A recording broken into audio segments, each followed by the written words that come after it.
Go from strength to strength, മേൽക്കുമേൽ ബലം പ്രാപിക്കുക എന്നൊരു ശൈലി സാമൂഹ്യവും സാംസ്കാരികവും രാഷ്ട്രീയവും പിന്നെ ആത്മീയവുമായ മേഖലകളിലുണ്ട്. ഏതൊരു കാര്യത്തിലാണോ ഇടപെട്ടിരിക്കുന്നത് അത് തുടർമാനമായി മേൽക്കുമേൽ ശക്തിയോടെ ചെയ്യുക എന്നർത്ഥം. യഹൂദ പുരുഷന്മാർ വർഷത്തിൽ കുറഞ്ഞ പക്ഷം 3 തവണയെങ്കിലും യെരുശലേമിൽ പെരുന്നാളുകൾ ആഘോഷിക്കുവാൻ പോകുമായിരുന്നു. പലസ്തീൻ നാട്ടിലെ വിവിധ ഭാഗങ്ങളിൽ നിന്നും ദീർഘദൂരം സഞ്ചരിച്ചു വേണം യെരുശലേമിൽ അവർക്കെത്തുവാൻ. ഇങ്ങനെ യാത്ര ചെയ്യുന്ന തീർത്ഥാടകരെ പറ്റിയാണ് 84-ാം സങ്കീർത്തനത്തിൻ്റെ 7-ാം വാക്യത്തിൽ ഇങ്ങനെ പറയുന്നത്: they go from strength to strength, അവർ മേൽക്കുമേൽ ബലം പ്രാപിക്കുന്നു.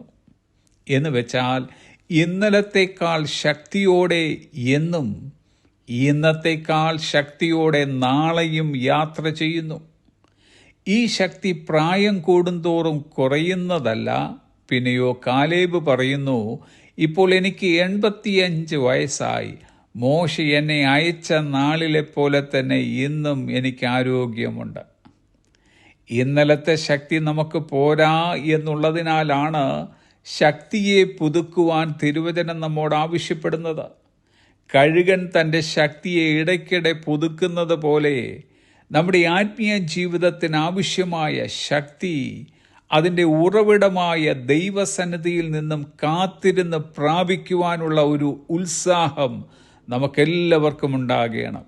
കാരണം ഇന്നലത്തേക്കാൾ കൂടുതലായിട്ടുള്ള പ്രതിസന്ധിയെയും വെല്ലുവിളികളെയുമാണ് നാം ഒരുപക്ഷെ ഇന്ന് നേരിടുവാൻ പോകുന്നത്. ഇന്ന് നേരിടുന്നതിനേക്കാൾ രൂക്ഷമായത് ഒരുപക്ഷെ നാളുകളിൽ നമുക്ക് നേരിടേണ്ടതായി വന്നു എന്ന് വരാം. ഇവിടെ നാം തളരാതെയും അടിപതറാതെയും മുന്നേറണമെങ്കിൽ go from strength to strength, മേൽക്കുമേൽ ബലം പ്രാപിക്കുക. എത്ര നാളിങ്ങനെ പോകണം?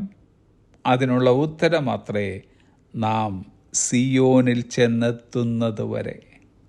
മേൽക്കുമേൽ ബലം പ്രാപിക്കുവാൻ നാം തയ്യാറെങ്കിൽ ദൈവം നമുക്കത് തരുമെന്ന് മാത്രമല്ല, അവിടുന്ന് തരുന്ന ശ്രേഷ്ഠമായ ഒരു വാഗ്ദത്തം അത്രേ: every one of them appears before God in Zion. എല്ലാവരും സിയോനിൽ ദൈവസന്നിധിയിൽ ചെന്നെത്തുന്നു. Have a blessed day.